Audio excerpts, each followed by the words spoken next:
অনেক গাছ আছে সেজদা করে আছে, গোটা বিশ্বের যা কিছু দেখা যায় সবকিছু সেজদায় লুটিয়ে পড়ে কার জন্য? সবকিছু জিকির করে কার? ওই কান আমাদের নাই তাই আমরা শুনি না, ওই চোখ আমাদের নাই তাই আমরা দেখি না, কিন্তু মহাবিশ্বের সবকিছু সেজদা করে কারে? এজন্য আমরাও সেজদা করতে চাই একজনকে। চিল্লায় বলেন তিনি কে? আমরা মসজিদে একটা সেজদা দেব, আবার মাজারে যে আরেকটা দেব।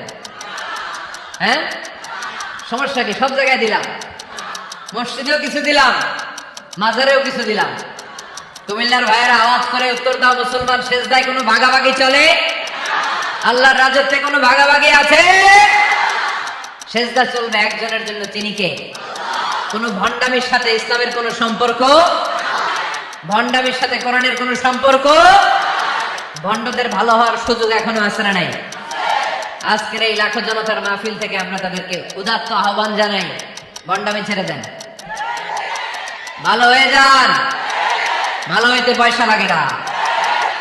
দিল বান্দা কালমা চোর, না পায় শ্মশান না পায় ঘর, দিন থাকিতে আয়রে পথে ছাইড়া দে ভণ্ডামি, ভণ্ডামি ভণ্ডামি ভণ্ডামি, ছাইড়া দে ভণ্ডামি। ঠিক না? নামাজ কালাম পড়ে না, ইবলিশ শয়তানের নানা। এরকম আছে? নামাজ টামাজ নাই, লাল শালু গায়ে দেয়া, গোসল করে না, মাথার চুল দাড়িতে জট পাকানো, বছরে গোসল করে একবার, বছরের একবারে গোসলের পানি মুরিদরা খাইয়া সব শেষ। এরকম আছে না নাই? এই অপরিচ্ছন্নতার সাথে, এই নোংরামির সাথে, এই মেন্টালি ডিসঅর্ডারের সাথে পরিচ্ছন্ন ইসলামের কোনো সম্পর্ক আছে? নামাজ কালাম পড়ে না, ইবলিশ শয়তানের নানা, ধর্মের একখান খুঁটি ধইরা কয়দিন করবা হয়রানি, ভণ্ডামি ভণ্ডামি ভণ্ডামি, ছাইড়া দে ভণ্ডামি। ঠিক কিনা? দোদেল বান্দা কালমা চোর, না পায় শ্মশান না পায় ঘর, দিন থাকিতে আয়রে পথে ছাইড়া দে ভণ্ডামি, ভণ্ডামি ভণ্ডামি ভণ্ডামি, ছাইড়া দে ভণ্ডামি। আওয়াজ তুলে বলে ঠিক কিনা? কোন ভণ্ডামির সাথে আমাদের সম্পর্ক আছে? এই কপালটারে সৃষ্টি করেছে কে? আমার দেহটারে তৈরি করেছে কে? আমার এই কপাল দিয়ে সেজদা পাওয়ার উপযুক্ত একটাই সত্তা, চিল্লায় বলো মুসলমান তিনি কে? মনে থাকবে? আল্লাহ ছাড়া অন্য জায়গায় সেজদা দিবেন? মাজারে সেজদা দিবেন?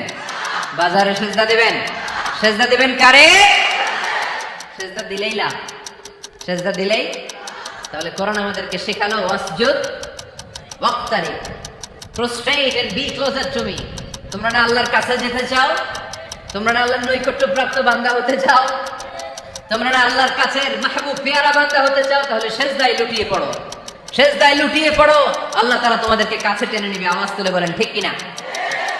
মুসা আলাইহিস সালাম ফেরাউনের সামনে যেয়ে দাঁড়ালেন।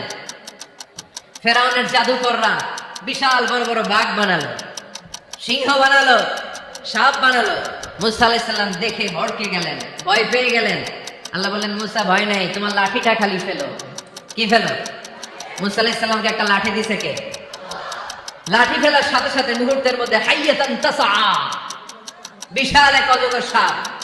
এই বিশাল অজগর সাপ ফেরাউনের জাদুকরদের বানানো সব বাঘ, ভাল্লুক, সিংহ আর সাপগুলো রেখে বিশাল ফনা ধরে আছে। আর সাপ বলতে শুরু করেছে, আর কি আছে নিয়ে আয়। সুবহানাল্লাহ বলতে পারলেন না? এই দৃশ্য দেখার সাথে সাথে ফেরাউনের রাজপ্রাসাদের সামনে যতগুলো জাদুকর ছিল, কোরআন বলে ফাউলকিয়াস সাহারাতু সাজিদিন। এই দৃশ্য দেখা মাত্রই ফেরাউনের নিয়ে আসা বড় বড় জাদুকর গুলো মুসা আলাইহিস সালামের সামনে দাঁড়িয়ে আল্লাহর জন্য সেজদায় লুটিয়ে পড়েছে। ফাউলকিয়াস সাহারাতু সাজিদিন, সেজদায় লুটিয়ে পড়ে ঘোষণা দিল, আমি ফেরাউনরে মানি না, আমি কোন নাস্তিককে মানি না, আমি মুসার রব, হারুনের রব, বনি ইসরাইলের রব, আল্লাহর জন্য সেজদায় লুটিয়ে পড়লাম। চিল্লায় পড়েন আল্লাহু আকবার। মুহূর্তেই এক সেজদার কারণে তাদের নসিবে হেদায়েত দিয়ে দিয়েছে কে? পৃথিবীর কেউ কাউরে হেদায়েত দিতে পারে? অনেক বাবা ছিল নবী, ছেলের কপালে হেদায়েত নাই, আছে না নাই? অনেক ছেলে ছিল নবী, বাবার কপালে হেদায়েত নাই, আছে না নাই? হেদায়েত দেওয়ার মালিক একজন, চিল্লায় বলেন তিনি কে? একটা সিজদা, একটা সিজদা, একটা সিজদার আদেশকে অমান্য করার কারণে ইবলিস জাহান্নামীদের সর্দার, চিল্লায় বলেন ঠিক কিনা? وإذ قلنا للملائكة اسجدوا لآدم فسجدوا